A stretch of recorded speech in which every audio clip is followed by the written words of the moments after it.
What happens when the heavy hitters at sports radio come together? The Neutral Zone. With your host, Bird Gang representative Casual E from Casual Sports, me, Jay Adams from The Focus, and NFL vet Ed Smith from Easy Sports Talk. Buckle up for 60 minutes of NFL football previews and pick'ems. Hold tight as we preview this week's games with in-depth analysis and opinion and a flavor all our own. Bragging rights are on the line with the Neutral Zone Pick'em trophy up for grabs. It's the Neutral Zone. Lace them up. What is up, everybody? It is the Neutral Zone. We do this every week, every Thursday. We bring it to you, ksrnaz.com. I got to say it right because Earl will get on me if I don't. ksrnaz.com. So this is our version of a football pick'em show. We bring you 4 segments. We break down the games. It comes from my mind in terms of the order, so you can blame the messenger on this one. But the second segment is always about the Arizona Cardinals because we are an Arizona Cardinals centric show. But so typically we have the one and only Ed Smith, our resident NFL veteran. We have Casual E, Earl Burnett. We have Sean McConnell, but we have a special guest now. Ed joined us. But we have a special guest. We have the one and only Bruce Cooper, synonymous with Channel 12 with sports. If you've been in Arizona, if you step foot in Arizona, then you gotta keep the ring of the one and only Bruce Cooper. How you doing, sir? Bon, Earl, Sean, I'm doing great. Thanks for having me on. I mean, look, I was really impressed with week 1 of the NFL season. Got my NFL Sunday ticket. Got my lounge chair, got my little pina colada. I mean, it didn't get better than that. Right. Ready for week 2, though. So this is kind of cool since I drive the show, and so being Bruce might hit me up afterwards and let Earl know, hey, that dude you got driving that show, you need to take his license away or something like that. But we're gonna have some fun. We're gonna definitely have some fun. So we appreciate you being on board. So without further ado, let's get the standings, because it's always about there's a trophy at stake when we're making these picks. When Earl, Ed, Sean, and we make these picks, and I don't think I finished any better than 3rd place, and this is year 3. Hold on a second. Somebody did win the upset alert last week. I think I did do that. So everybody got to drop some money in the bucket there. You know what I'm saying? So don't forget that. I did win it. Cardinals with the upset last week, baby. Did everybody looked at me like I was an idiot? But I put it down for you right there. We're going to get to that card when we get to the Cardinals section. I think there might be some crow that might be served as long as you put a bit of that, some spices on it. Yeah, I'll take my crow. It's all good. You'll eat a plane too. So, Sean, what you got on the standings so far in this, of course, way too early look at the standings? As the reigning champ, it is never way too early to tell out the standings, because last year that trophy's sitting right over there on my bookshelf right behind me. But Earl was so proud of himself for making that Cardinal pick, which I also did make, even though I missed last week's show. I'd like to let Earl know that he's so proud of his 3rd place position right now in week 2. He's sitting in 3rd. Ed's in 4th, man, and Jay, you're second. Oh, really? You're second behind me by 1. So, hey, you're in good company. Oh, Ed is last? I thought I was last. You guys are tied for last, but, since Ed's not here, he's last. Oh. That's how that works. So let's get this started in earnest. So let's start with the first game up on the docket that I wanted to talk about is New England at Seattle. It's the Sunday night game. New England is coming off that. It's the new version, I guess you could say, of the Patriots. And, of course, it's the way that the Seattle Seahawks go. They go as far as Russell Wilson will take them. Interesting the way that we're known to we've grown accustomed to seeing the offense for the Patriots with that drop back system, but they're gonna run Cam until Cam says he can't run no more, which is going to be interesting to see. But so your thoughts on this one? Let's start. We're gonna go with our guest, Mr. Cooper. What you got on this one? Your thoughts? Well, look, I got to admit, I was a little surprised that Josh McDaniel and company ran the ball a lot with Cam Newton. I know Cam's coming off a season of injury and surgery, and so I was surprised at the volume of runs that they did use calling his name. Look, if New England is going to, be successful in this post-Tom Brady era, they're going to have to be able to complete a higher percentage of the passes. And I didn't necessarily see that in week 1. I think N'Keal Harry was the leading pass receiver for the Patriots in that game with 5. But I mean, look, I know Seattle doesn't have the 12th man, but Russell Wilson's some kind of special quarterback. And so he's going to make the plays that's going to beat that Bill Belichick Patriots defense, that no matter who they seem to put in there, moving chess pieces around, they seem to be right there. But I do like Russell Wilson, and so I'm going to go with Seattle in this one. What you got, Sean? Well, you guys, as reigning champ, currently holding the #1 spot, I am free to take some risks, and this is a smart risk, I think. The game boils down to coach versus coach. Yes, Seattle may be the better team, but they're going to be outcoached, and they're going to lose at home. ESPN right now has them favored, Seattle. 85% of the picks being made in this pick'em that we're making are being made for the Seattle Seahawks. I disagree, because when everyone thinks that the New England Patriots are done, you know what happens? They rally right on back, and they just blow your brain away. So I'm going Patriots with a calculated risk. So what you got? That's considered an upset, right? That is considered an upset. I believe so. All right. I'll put my money in. $2. There we go. So what you got, Casual E? You guys pretty much covered everything. I'm definitely going with Russell Wilson in this one, because, I mean, the Patriots are essentially now a running team now, especially with Cam running now. And I don't know how long that's going to last. I mean, he's saying he's built for it, but I don't know how long that's going to last, him taking hits like that all throughout a whole season. And he's carrying the ball more than the running back does.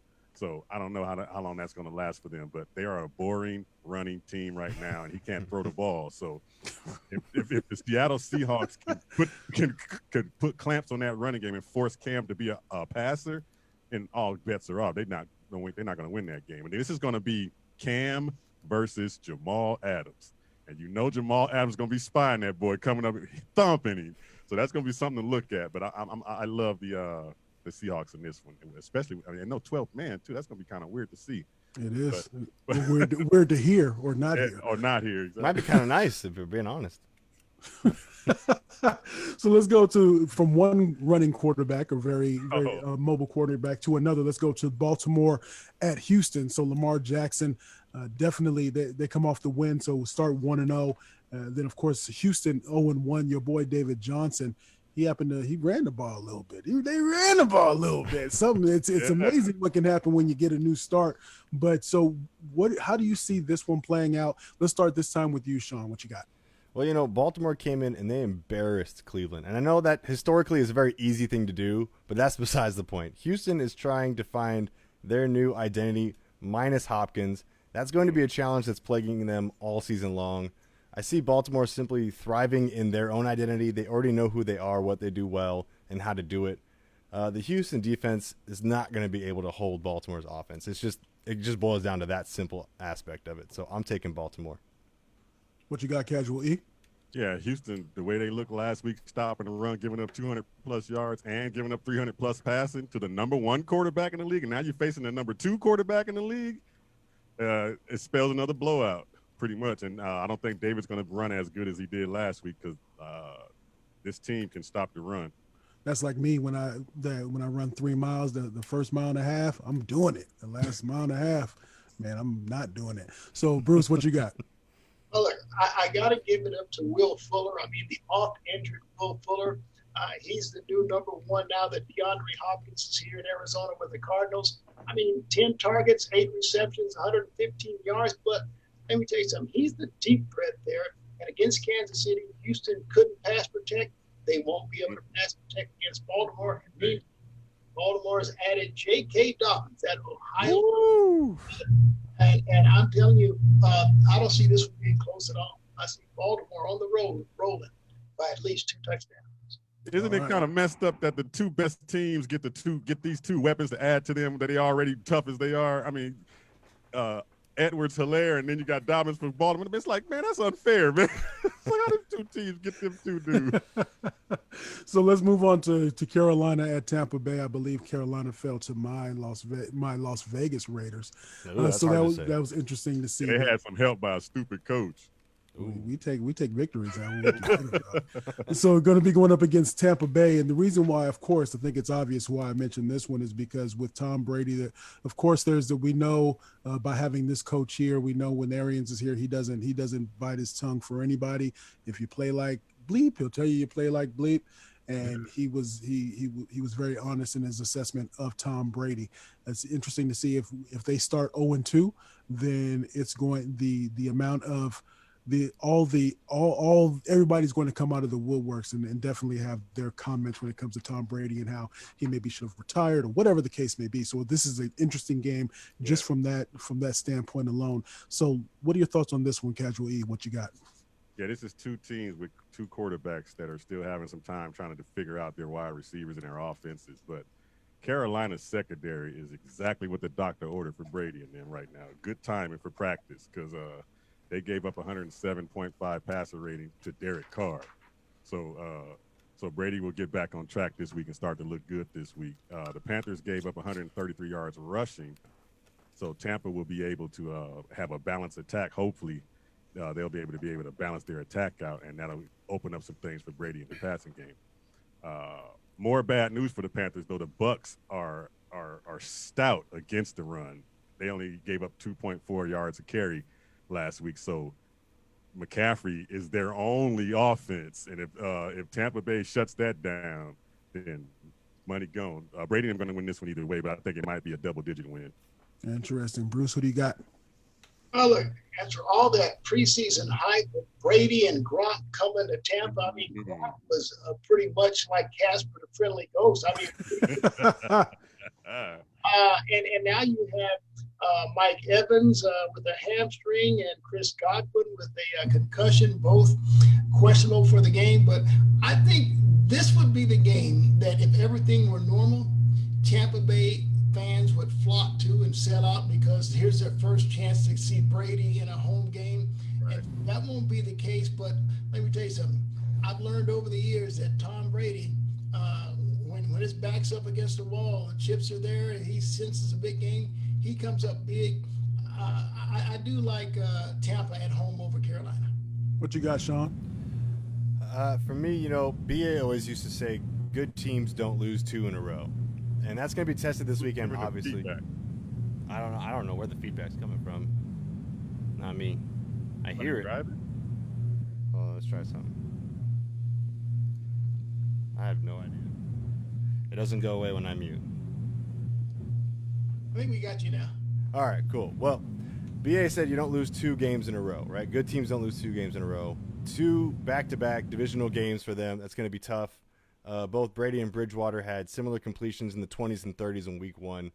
But the true test is going to be if Tampa can stop McCaffrey, just like Earl said, while winning the field position battle, because they struggle with that in week 1 for Tampa. A healthy Mike Evans should help. That's got to be the key to this game. If Brady and Mike Evans can connect more often and get that groove going, it'll open up the whole game for him. I see Tampa Bay winning at home. So if we move on to the San Francisco 49ers going east to face the New York Jets, this is interesting, and for no other reason than to see how the 49ers bounce back after losing to the Cardinals, and not just because of a loss to the Cardinals, but because they're starting 0-1. And so with expectations for them there's always, it's which way do you go, because you get to the Super Bowl and then there's that typical letdown that you hear about where a team is just, they get so close and then they fall short, and so there's the hangover that comes from that. Or you can have that resolve and enter the season on a mission. Kittle was performing well. Then after a hard hit, he was kind of hurt a little bit, and came back into the game, but didn't really perform. And I'm still not sold on Garoppolo. It was interesting to see how I think that as the season wears on, maybe they will acquaint themselves quite well and maybe return to form, or maybe not. So what do you think about this going east? Whenever a team from the Western time zone, from the Pacific time zone goes back east, there's always that question mark that looms overhead. So let's start with you, Bruce. Who do you got in this one? Well, look, Sam Darnold is no Kyler Murray. He won't be able to make that 49ers vaunted defensive line tire and hold their collective tongues off the ground. They'll get after him, and I think Le'Veon Bell's picked a good time to get injured. He'll Frank Gore's just too old to do anything. 49ers on the road over the Jets, no problem. What you got in this one, Sean? Yeah, I just got to say, who are you going to call? Sam Darnold's got to call the Ghostbusters because he's still seeing ghosts in the backfield when he's throwing, man. What is it? He's getting mauled in the process. The line can't protect him. He can't throw to the receivers. I know, Earl, I'm sorry. I had to do it. San Fran's going to look to bounce back against a cupcake team. Leave it to Sean. It's a cupcake team. I'm sorry, not sorry. 267 total yards of offense last week for New York. That's not good. Right. San Fran. Yeah, that was perfect. It's pretty simple. This is a get-right game for the 49ers. They're a ticked-off team right now, so they're going to come and take it out on the Jets. And like Bruce was saying, they as long as that quarterback is stationary, they'll get heat on that guy. But they have their issues with the running quarterbacks. They cannot stop the mobile guy. They're going to home in on this dude. I mean, especially that head size and everything. They can see that thing from a mile away. You're going to be able to home in on this guy. Yeah, this was 49ers all the way, man. So now let's move on to Detroit at Green Bay. Green Bay, if nothing else, Aaron Rodgers is still an elite quarterback. He's full of confidence, I think, to say the least, a confident man when he steps onto the field. So will they be able to start 2-0? Detroit, I have no confidence in necessarily in the coaching and in terms of with Detroit. You just wonder when will they get their first win? But more specifically, focusing on Green Bay, how do you think? I'm thinking that they might continue that. Maybe they'll continue with the way that they performed offensively from last week. But we'll see, because again, crowds and with when you're looking at not having the home field advantage and all those things with the crowd not there, it kind of neutralizes everything. So what you got on this one, Casual E? This is one of those games, or this is one of those scenarios that proves my point. Quarterbacks make wide receivers. So much for all that talk about Aaron Rodgers not having the receiver. They didn't get him a receiver in the draft, right? I mean, He took them two other guys and made them dudes look like Pro Bowlers yesterday in that game on Sunday. So I guess he just kind of calmed everything down, what was going on in Green Bay with all this talk about why they didn't get him a receiver and so forth. But he made the what was his name, Valdez-Scantling, and the other guys just look like pros. I mean, all pros. So I think he's a ticked off player himself with a chip on his shoulder again. Aaron wants to prove a point. It's all about him. So, man, if you think he went out there on the road in Minnesota, what is he going to do at home against the Lions? So, I mean, it's going to be another one of those Aaron Rodgers games. To me, another blowout. Mr. McConnell? I got to admit, I thought Green Bay was going to take a huge step back this year. It was just a gut feeling. I don't know. But I also thought Detroit was going to actually win a season opener, but whatever. I guess that didn't happen either. So almost did, but they blew it up for me last week. Both defenses allowing almost 400 yards in week one. Green Bay put up 522, though. So that helps. Rodgers looks extremely comfortable, which is dangerous for any defense in the league, any of them.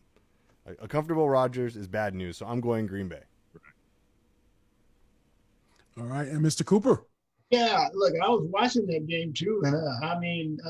Detroit's defense allowed Mitch Trubisky and Chicago to pull off this rally, and then there's Detroit, a chance to win it. Ball right in the hands of rookie Andres. And oh my goodness, I know he's not getting any sleep at all this week. Neither will the Detroit Lions defense, because let me tell you something. Aaron Rodgers, like you were talking about, Big E, he was just on point. I mean, so much about his demise. Alan Lazard, you talked about Scantling, Valdez, and of course, Devontae Adams. I mean, I think the brother had another 14 outing, huh? Yeah, and Aaron Jones looked lethal as well. I like Green Bay in their home opener here. They were on the road, like you said, in Minnesota. That was a shootout last week with Kirk Cousins and company. I like Aaron Rodgers in the Packers. Right, let me ask you this, Coop. If you're a coach and you're Detroit's coach right now, you got to get that kid the ball, right? Swift the ball. You got to get his confidence back up somehow, right? You know what? It looks like the old man, Adrian Peterson, is there. Did he look ticked off? He was running pissed off for some reason. I guess he was mad at Washington for letting him go, but he looked good. Yeah, I thought it would be DeAndre Swift and Kerryon Johnson is in terms of the depth chart. But right. Now the old man is found his way back at the top again, and you're right, he looked good. Right. There we go. So let's transition. To the Arizona Cardinals. Are we going into the Cardinal talk? Okay, so let's do that. Hold on. Yeah. We're listening to the Neutral Zone right here on the hottest internet radio station on the web, KSRNAZ.com.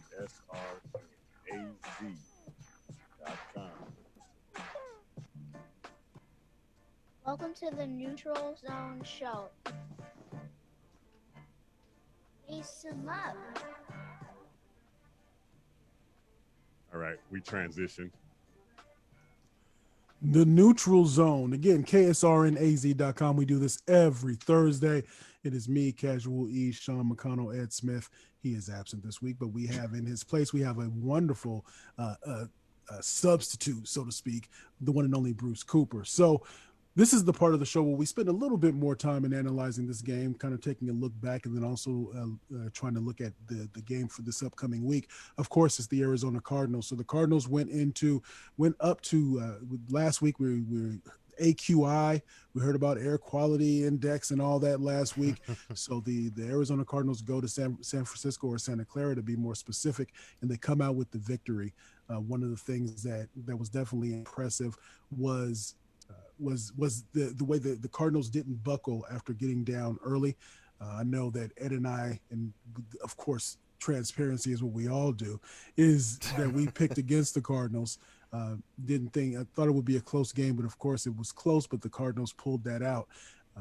Impressed with Kyler Murray. Wanted to get your guys' thoughts on looking back on the game.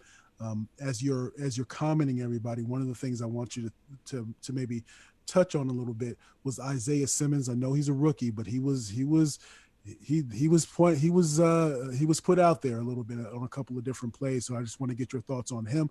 But looking back on that game, what impressed you about that game? Let's start with you, Bruce. Well, look, first of all, I think some of the media that I heard around here relative to Isaiah Simmons, some felt he shouldn't have been starting and they should have brought him off the bench. Look, whether the guy starts or comes off the bench, the situations that they put him out there in, third downs or whatever, to cover the back out of the backfield, the tight end, the experience is the greatest teacher. Right. And it's always better to learn after a win than a loss. So Isaiah Simmons, he would never be able to understand the speed of the game, the angles of the game, unless he actually goes out there and experiences it. And yes, his failures will be his greatest rewards going forward. He will be a better player going forward by being burned like he was. I mean, now he gets it, because without the preseason, they couldn't replicate any of this type of things in any of their practices that they did during the COVID-19 period. So this was his first live bullet actions at NFL game speed. And to think that you can bring him off the bench and he'd be okay. No. Situations would be the same regardless if he starts or not. And so, look, I love the fact that the kid didn't drop his head. What I saw was still a confident, strong player. And so he's going to be so much better going forward with this. I mean, when I think about some of the greatest stars that ever played the game, they all had their failures, and they learn and grow from that. So Isaiah Simmons will do the same thing. But what I was so proud of with the Cardinals defensively is I can recall the game in San Francisco last year. Cardinals just need a stop. The offense had gone down and put him up. Get a stop. The 49ers converted like 3 third downs in scoring that game-winning touchdown. Well, that defense absolutely came up and made 2 huge, actually 3. Patrick Peterson in the end zone and 2 plays by Byron Murphy. Second. I mean, and look, that defense grew up. They grew up and overcame some rough spots and things like that. And so I was thoroughly impressed by what they did. Now, as you flip the coin and look at what the Washington Football Club did against the Eagles, I had the Eagles winning that game, but my goodness, 8 sacks, a couple of turnovers, but what they were able to do, the Washington, they have 4 first-round picks on that defensive line: Chase Young, Montez, Kerrigan, Jonathan Allen. They get after the quarterback. So they'll be able to do a lot of what the 49ers are typically able to do with their front four. But we saw how Kyler Murray was able to neutralize that. And I think you'll see Cliff Kingsbury do a lot of the same things. He'll start the game off with a lot of those quick passes. Not a lot of stuff downfield. Quick passes, get those defensive linemen running laterally and their tongues start to drop. And it's almost like those body punches, they'll begin to slow down later in the game. So I like the Arizona Cardinals in this one. I do expect Kyler Murray to implement more than just DeAndre Hopkins in the passing game. But I was definitely pleased with what I saw from the Cardinals on the defensive side of the ball. I honestly didn't know what to expect coming in year 2 under Vance. Yeah, and get interesting. Yeah, Sean, what you got? The defense, obviously, I know they have their lumps. They're not perfect, right? But we saw, like Bruce said, we saw a bunch of growth, and Isaiah's growth is only going to show more and more as the games go on, which will be great because that means we won't have Jordan Hicks in as much coverage as we need him to, which is also a good thing. But the biggest thing for me on that Week 1 game was the Hopkins effect is real. It's 100% real. I said this on Monday with Earl. It's so real that the San Fran defense forgot to guard the man at one point and just left him wide open for a split second there. He is confusing defenses, getting them on their toes, keeping them honest. And when Kyler breaks out, it makes them even more honest. And it makes more mishaps, more confusion. And that I'm expecting Kirk to actually have a huge game in this game because of that effect alone. Being able to say, okay, now we have to put more attention on Hopkins is going to leave for more receivers open. I do think, what was it? Washington's leading rusher was 36 total yards. Right. That was their leading rusher. So they're already kind of one-dimensional. You keep them that way, you'll keep the game at bay for Washington. So obviously the Cardinals' offensive line is in question right now with Humphreys having that injury and Cole being out now. That this is getting a little crazy, a little early, but they held up late against San Fran, which is more impressive than I think is being noted. Washington stopped whatever run game Philadelphia had, but they haven't been tested yet because it's only been 1 game, but against this 2-back system that we have with Drake and Edmonds, being able to just keep swapping them out and pounding the ball, and then, like I said, K1 keeping them honest, this could be a rather impressive win for the Cardinals, not in the sense that Washington is a tough team, but in the sense of they could dismantle Washington. Exactly. Okay. I'm going Arizona. What you got, Casual E?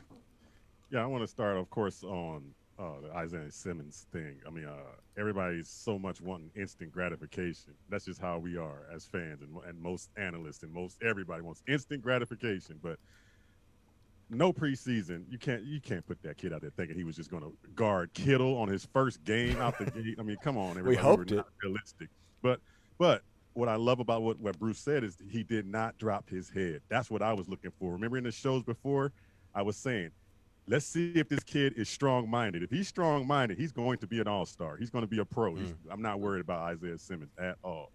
I love Steve Keim's free agents. All of them showed up and made this defense instantly better. I mean, Devontae Campbell is a beast. Love him. Love that pickup. And so I love everything they did defensively, so they're getting better. Last week's game, I'm looking at the thing that stands out to me the most on that defense is Patrick Peterson.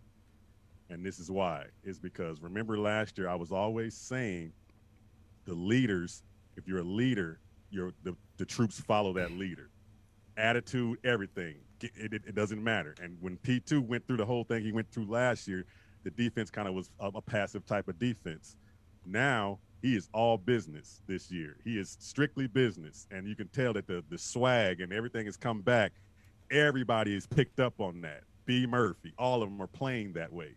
And the play that proved that to me was the exact same play last year the exact same play. I don't know if it was either Kendrick Bourne or was it Sanders in the 49er game at home when the ball went over Patrick's head. He kind of lulled and just kind of walked it off like, last year. We were all like, what the hell happened? Why did he just stop playing? That exact same play happened when the ball went over his head. They got beat on the play. He hustled back into that play with his speed and didn't get a pass interference penalty by putting his hands out. He knew the ball was coming down. He caught up to the ball and broke that thing up. The effort, everybody saw that effort. That's the P2 we know. And that's just going to be good for this defense going forward, especially the secondary. So I love that going forward. Washington game, there's just one thing this game comes down to. One thing. We saw that Washington defensive front put it on Carson Wentz and the Eagles, right? I mean, they got some good talent up front in the draft. That Chase Young is the real deal for sure. But I saw a team in the Eagles that quit in that game in the second half. So that kind of gives you 8 sacks and 2 picks. So are they really that good, or is Philly really that bad? And Philly was really that bad. But no disrespect for what Washington did, because they are good up front. But the only reason why Washington got all of what they got to come back into that game was because the turnovers allowed them to have shorter fields. And if the Cardinals cannot turn the ball over and don't give them a short field, I do not see Haskins taking them on 80 and 90-yard drives. No way. I mean, you got to dink and dunk for that. There's no way he's going to be able to do that. With no running game, they averaged 2.2 yards per carry last week on 37 carries. That's horrible. That's hot. So there's no way. Of course, our defense is going to stop that run. If we stop that run and make them one-dimensional to throw the ball, when we don't turn it over, I'm talking like sack fumbles or interceptions, because you're going to switch field position and they'll be closer to get those quick field goals and stay in the game. This is going to get ugly if we can protect Kyler and we can stop that run. This is going to be a double-digit win for sure. I'm talking 3 touchdowns. Man, yes. That dude. This offense, we just touching the surface with this offense. We have not even incorporated. Got to have Christian Kirk get more than one. I was just about to say that. We haven't even incorporated the other 2 receivers. I mean, we didn't have to. I took last week's game as, hey, no preseason. Cliff Kingsbury and company said, okay, Kyler and Hopkins, this is your preseason to get on point. And they they just attacked. And they got it was like them 2 were just working by themselves and nobody else was working in that offense. But now you're going to start seeing pieces and things open up all over in the space on this thing offense. We ain't even touched the surface yet. I'm telling you. So real quick, before we get on to the next game, I'd be remiss if I didn't ask Bruce just this question. You have been in this market. I mean, 1986 is when you started at, I think, Channel 12, and being I'm a little bit darker than you. I'm darker melanin, but being a black man in a city like this, some of the things that maybe you had to obstacles that maybe you had to overcome, maybe minds you had to change because of whatever preconceived notions or whatever.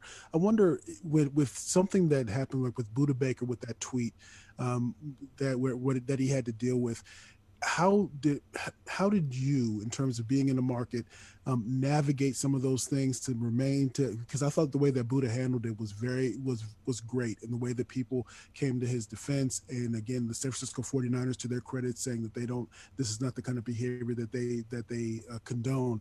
How did you during your illustrious career, how did you navigate those things and not only keep your head up and stay focused on being a professional? How did you ever deal with some of those things if when those things you came across some of those ignorant people? Yeah, you know what? One of the best things that was ever taught to me was by my grandmother. She was very, very big on just ignoring the chatter.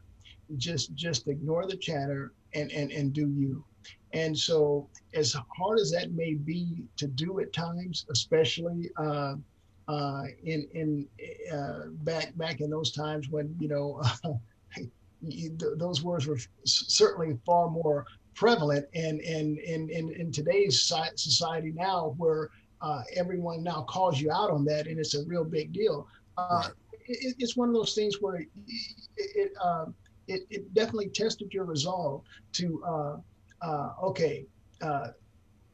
if I ignore this idiot, this clown, he'll get tired, he'll go away, it'll stop, and a lot of times they may do it for laughter, or just to be cruel. And you're absolutely right. There's no ifs, ands, or buts about it.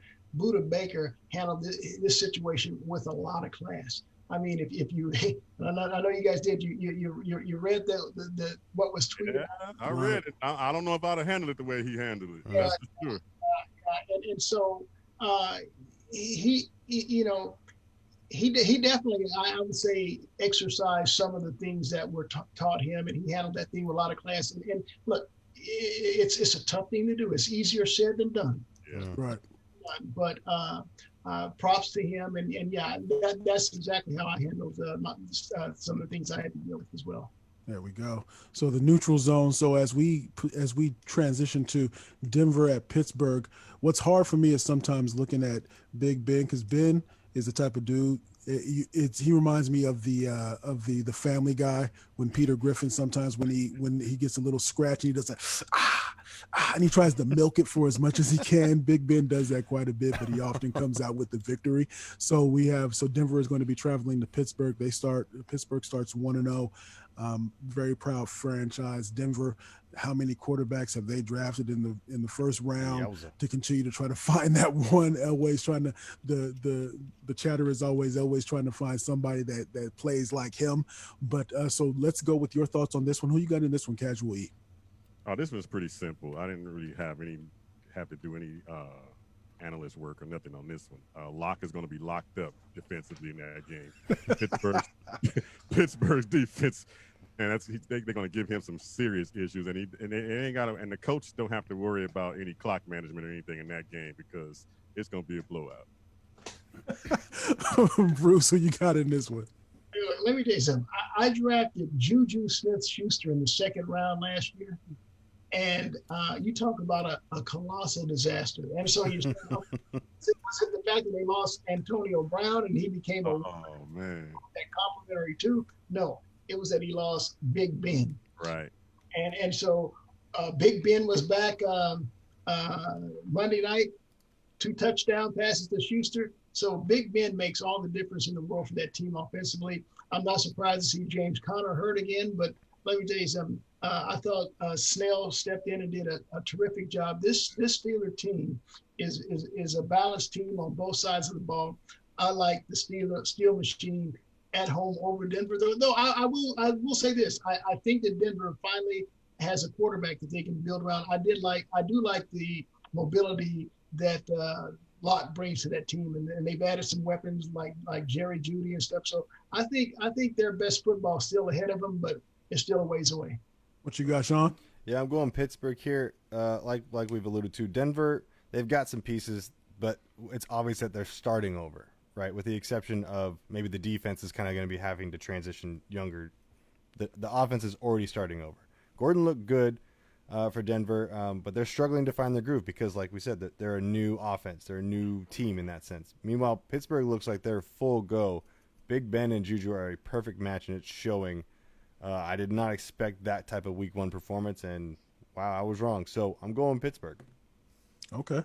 So let's go. We're going to transition to New Orleans at Las Vegas. Man, I wish I could be in Vegas, man. Yeah, that's going down in Vegas. Boy, what you know about it? But so anyway, Drew Brees ends up coming off with the victory. If you're somebody like Thomas, you can get 200 receptions because he always ends up throwing them short. He ain't gonna throw them long very often. So of course New Orleans is heading into Las Vegas. How will the Raiders react after starting 1-0? So let's go. Who you got in this one, Sean? This game, I'm definitely going with New Orleans. Brees was 18 of 30. He didn't look too great as far as that standpoint goes, but that's right, Jay. Your boy Carr had a better completion percentage than Drew freaking Brees. I mean, is he going to the Pro Bowl? No, but Las Vegas offense looks like it's finally took a step in the right direction, which is good for Jay. It's not going to do much against New Orleans. They're going to win handedly. Sorry. All right, who you got, Casual E? Okay. Hold on 1 second. Get your ears ready. Oh, no. No. Damn right. That's why you're going to be in last place. Oh, hell no. Look, you ain't paying attention. Look at this. The Raiders can run the football like crazy. When you can run the football consistently like they do, you can set up all. That's why Carr was so dang on balance and so good in that game, because they got that running game. And they can run the ball. And you're talking about Drew Brees right now. He did not look like Drew Brees. He looked like old Drew Brees. Drew Brees. About time him and Brady are winding down. I'm telling you, I don't care how your mind thinks you're going to be, that body is going to always take control. And watch, the Brady's arm and Brees' arm are going to turn to a noodle by week 8 or 10. Put $2 on it. Old. He looked old to me in that game. He did not look the same. And now you take away his best weapon, it's not going to be there. Michael Thomas is gone. He's not going to be there. He's out for a few weeks. So what is that New Orleans offense going to look like without him? Taysom Hill. And then the Raiders, like I said, they're going to score with these guys. They're going to be able to score with these guys if they can just focus on the running game and stop Kamara and limit his touches and limit his production. The Raiders can pull this game off because they can run the freaking football down your throat. I always wanted to say this, so I'm going to throw it to Coop. Biggie. I'm going to throw it to Coop. Stop it. Stop it. Josh Jacobs is a stud, no doubt, and Carr can play action off of his running. But I don't care if Michael Thomas is hurt right now, because I've seen this with Drew Brees before. He'll find someone else. Emmanuel Sanders, who came over from the 49ers. You'll see why he was a great addition, because Brees will find him. Also, Alvin Kamara got paid. Alvin Kamara played like he did. I'm telling you, that Saints have a very, very underrated defense. That's an opportunistic bunch on that side of the ball. Saints will march into Vegas, and they'll walk away with a double. Oh, this is going to be good next week. Okay. Y'all come back and like, what the hell did you see? Why I didn't see what you saw, dude? All right. So let's go. So I want to talk about briefly the Kansas City Chiefs going to Los Angeles, playing the Chargers. If for no other reason, I'm curious to see this experiment that they're using with Tyrod Taylor, of course, talking about the Chargers. But Kansas City seems to have the key, I think, for Kansas City moving forward, of course, because as people start to get to the point where they can be re-signed, you're going to have an exodus of players over a period of time. So continuing to draft well is definitely going to be something that's important for them. But Kansas City's 1-0, Chargers are 0-1. Who you got in this one, Casual E? Who else? I mean, everybody's going to pick Kansas City in this one. But the thing about Kansas City playing the Chargers, some reason the Chargers always play them close. They never get blew out the game. I don't know why. I went back to all 6 or 7 in their last meetings. 10 points is the average about the points that Chargers lose, but there was a lot of times where they only lost by 1 point, a couple of times, 3 points here and there. They played the Chiefs tough for some reason, and that's because Rivers and Mahomes would duel it out and just kind of sling that thing. But there's no Rivers now. This is a different Charger team now. This is a game management type Charger team that can't put up those same points. So this thing is going to get out of control. It's going to get out of control very fast, real fast. Okay. All right, what you got, Bruce? Hey, look, I think he is, as much as I thought he was off point with the he's very much on point on this. There's no doubt about this. Yeah, the Chargers have always played well. Phillip Rivers can throw the football. He's always, even in tight games, he'll bring the Chargers back. Tyrod Taylor cannot throw the ball the way Phillip Rivers does, and I think that even though Keenan Allen got paid, his numbers aren't going to even be commensurate with what he's done in the past, just because of that. And yeah, I know they spent a first-round pick on the quarterback from Oregon. Yeah, losing his name right now, but I know. But he won't make much of a difference either. Kansas City, way too many options. I think you talked about it off the top, Javon. They added Edwards-Helaire, and that boy got all fun. That little dude is scary, man. Look, they have too many weapons. They'll roll big. Yep. What you got, Sean? Yeah, I'm going KC as well. Don't forget the Chargers are always going to Charger. They're already got injuries. They got Joey Bosa's questionable, Mike Pouncey on injured reserve. Chargers going to Charger, man. KC's defense looked rusty, but this is going to be a get right game for them. So it's going to be KC big. All right, so we got Rams at Philadelphia. Here we go. You've heard about, and I know we in the corporate world, doesn't matter if you're in front of the camera or if you in HR, wherever it is, some people fail up. And that's what I think of when I think of Carson Wentz. I'm sorry. I was talking to Ed when we were doing the Believe in the Arizona Cardinals podcast earlier today, and that's what came to mind when I thought about Carson Wentz. But so anyway, we got the Rams at Philadelphia. Rams are 1-0. Philadelphia is 0-1. Sean, who you got in this one? I'm going Rams here. The Wentz stat line is so confusing from week 1. 24 of 42, 270 yards, 2 touchdowns, 2 interceptions. You got some good, you got some bad. Philadelphia doesn't look like a team to believe in at all this year. I mean, the Rams defense, though, they allowed 400 total yards against Dallas, but Philadelphia doesn't have enough to get that many yards. I'm thinking the Rams win on the road here, but I don't really like either of these teams in this game. So this is kind of a messy game. I think Rams just win by default. Who you got, Bruce? Goff and Wentz. What do they go with? 1 and 2 in the draft a few years ago. Look, I'm not impressed by what I've seen with the Rams. Certainly since Todd Gurley has some injury issues. That team's not nearly as dynamic. Of course, I thought Cam Akers was going to be the rookie that came in and replaced Gurley now that he's off in Atlanta. But it was Malcolm Brown getting all the carry. So I'm just really not impressed with the Rams. I mean, they were so explosive a couple of years ago when they made their Super Bowl run, but that team has fallen off. I like Carson Wentz and Philadelphia to rebound from their disaster last week against the Washington Football Club. So give me Wentz and the Eagles. What you got, Casual E? Man, I'm with you on this one, Jay. That quarterback just seems like overrated to me, big time overrated. Wentz, I mean, I don't know if it's just his offensive line, and half of the time is him holding on to the ball too long and just taking hits just to be taking hits. This week, there's a guy coming in there that you don't want to be holding the ball too long, taking hits. If Aaron Donald gets a hold of you, you're gonna feel it. Man, that dude debunks people just like it ain't nothing. You don't want to be holding the ball when he comes through there. So, I mean, that's his issue right now. He holds the ball. He's trying to make the big play. He's trying to make the play, and hold the ball too long. And he took 8 sacks last week and 2 picks because of that. Half of that is because he's holding the ball too long. But I'm going with the Rams in this game simply because their offense can move the ball. Their offense looks like, Goff can move the ball, and that's because of McVay's scheme and how he schemes his receivers and gets them open. And I think he's still talking to Goff in the helmet. I don't know if they admit that yet still. I think that's still going on, and he's still talking to Goff. It's just telepathically now. Yeah. Where to go with the ball and everything. But I still like the Rams in this one because their offense is a little bit better than what Philly can put up. That's for sure. Now, Minnesota at Indianapolis. Now, correct me if I'm wrong, but Indianapolis was so sold on Phillip Rivers that they signed him to a whopping 1-year deal. Woo. So that means that tells me that they don't even believe in the man.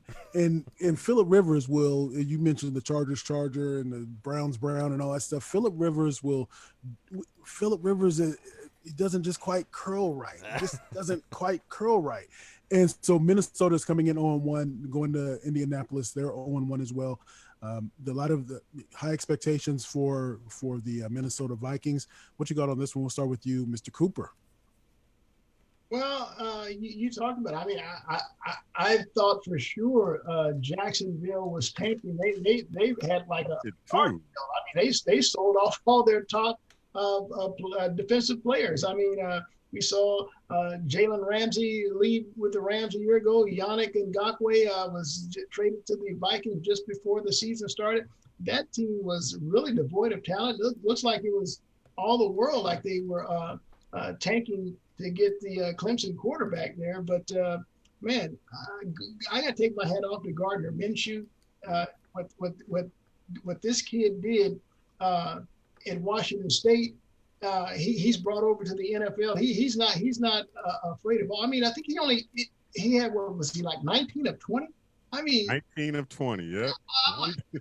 Unbelievable. But having said that, Philip Rivers did get paid. I thought he was going to be a difference maker, especially given that Colts offensive line. I thought they would pass protect a lot better than what he saw right.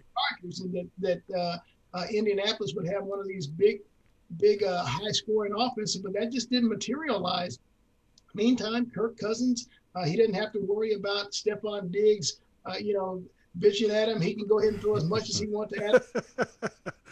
And it was one of those high scoring games against the Packers. So I like the Vikings on the road against the Colts here. What you got, Casual E? Yeah, y'all talking about Phillip Rivers doing the Phillip Rivers. That is throw for a whole lot of yards in between the games from first quarter and third and a half, and then wait for that crucial moment in the time to throw that big pick. That's just what he does. Get a double burger and then get a Diet Coke. In this case, I can't really just say that's him doing that, because remember, he still is learning a new offense and new receivers, and he looked late on his passes too, like an old man, just like the Rivers. Just like the Breezes and the Bradys look old and late on their throws. He looked late on his too. But one thing about this Minnesota team, it's not time for them to go yet. Minnesota is not in go time yet. They always wait until like the last 6 or 7 games when they have to barely make it into the playoffs before they really start playing. And we saw that last week. We thought they were going to go in there and finally stand up, take control at home, and take care of Green Bay last week. They didn't even show up. I mean, of course, at the end they start getting the easy stuff because the game is already over. But in this game, they have to get Dalvin Cook going. Period. They have to get that, because that's how their offense runs, off of him. When he gets going, then that makes Kirk Cousins a little more comfortable throwing the ball off play action fake. So I like Minnesota in this game, but they got to kick it in gear and get into that, desperate situation, that desperate mode that they get into at the end of seasons all the time, and do it early. There we go. Sean, who you got? I got to do this for Ed Smith since he's not here. Welcome to the mediocre quarterback matchup of the year. Since Ed loves to rag on Kirk Cousins, I had to do it for Ed since he's not here. So, I'll remind him next week. But I thought he just named the kid the name. That's all I got to say. Who's gonna throw? Who's gonna throw the game-winning or game-losing interception? I should say, probably Rivers. But Minnesota's defense, they need to improve off of their sleeper against Green Bay. That was a sleeper of the game for what's supposed to still be a very formidable Vikings defense. They played good. I mean, I feel like they played a little better than they did last year. It looked better. The outcome wasn't the same. Like you said, they didn't stand up to Green Bay. Green Bay still showed up and said, we're still running this division. Get over it. I'm going Minnesota here just because, I have no faith in the Colts at all. This is the last segment of the show, so this is the kind of the quick hitter. So these games, it's only week 2, but as we get further into the season, then these are definitely the games that are on the bottom of the interest list. But let's which reminds me, I'm sorry, Mr. Host, Mr. Driver. Yeah, what's up? How the hell does San Francisco and the Jets get on the top of the list in matchup, and they ain't on this list in the quick hitters? Because he knew I was going to sing Ghostbusters. Because San Francisco is still, this week 2, and San Francisco still has a lot of high expectations. It ain't gonna be a game. Let me drive, fool. Let me drive. Backseat driver. So Jacksonville at Tennessee, both teams coming in at 1-0. Your thoughts on this one? We'll start with you, Mr. Cooper. Well, I mentioned Gardner Minshew a little while ago, but I don't see him on the field a whole lot just because Tennessee's going to pound that ball with Derrick Henry. Henry, I mean, he ran the ball 31 times. A lot of credit. I thought they held up very well against him. 31 carries, I think about 118 yards. Look, Jacksonville's defense won't, just because they don't have the talent on that side of the ball. They won't hold up.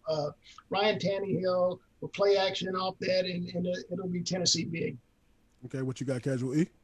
Man, you would think an 8-man box would stop a dude. They coming back. Not that dude. They coming back with the same formula. It's like, stop it if you can stop it. That's all they said. Tennessee's like, okay, just stop it if you can. Ryan Tannehill, all he has to do is what Ed would say, don't F it up.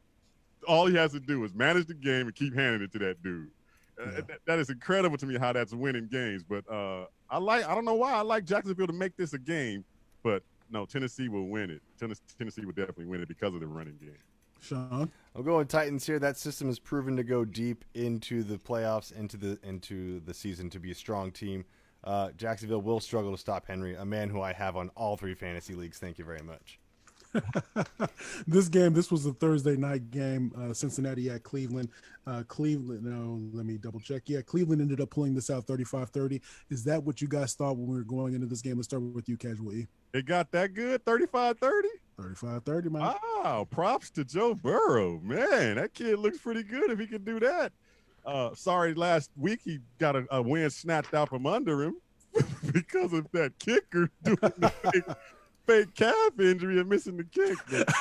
But I don't know why I picked Cincinnati in this game because I thought the Cleveland Browns were dead in the water and just didn't come out with any energy, any juice last week. So I figured they can catch them off guard. But no, I was wrong. Cincinnati was not going to win the game, and Cleveland finally got on track and did what they were supposed to do.